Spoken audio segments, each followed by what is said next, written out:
अहनमक्तदा ngarang tang taret ki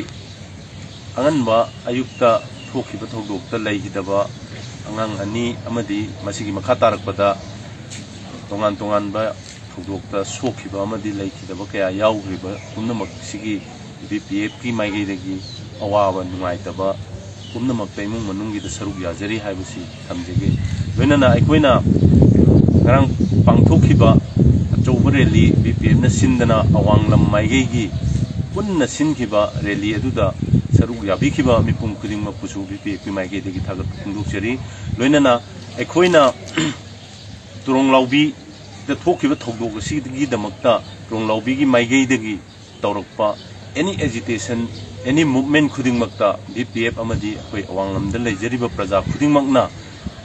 fully cooperation pijagani loinana makoina tarukpa agitation any khudingmakta koi saruk yajagani haiba wafamjima ahanbada thamjage loinana aikoina CM unazarubada home minister amadi CM unazarubada yanarakpa haibadi manipur gi tongan ba singi mafamjingda fringe area da maitaiga tainaba mafamda leiriba kuki gi bunker sing asi athuba matamda lokthok pigani haina yanarakpa pot adu athuba matamda lokthok pinaba amukka hannasu appeal tawri loinana karigumba masidaida koigi tainaba mafam jingsida leiriba maru oina khundrapom kendragi chanungdagi horaga sinamgi mark hill hobada 19 km sida leiriba tongan ba active oiriba kuki gi bunker sing asi athuba matamda lokthok pidana manipur da amadi rapom kendra gi maige sidaida shanti porakpada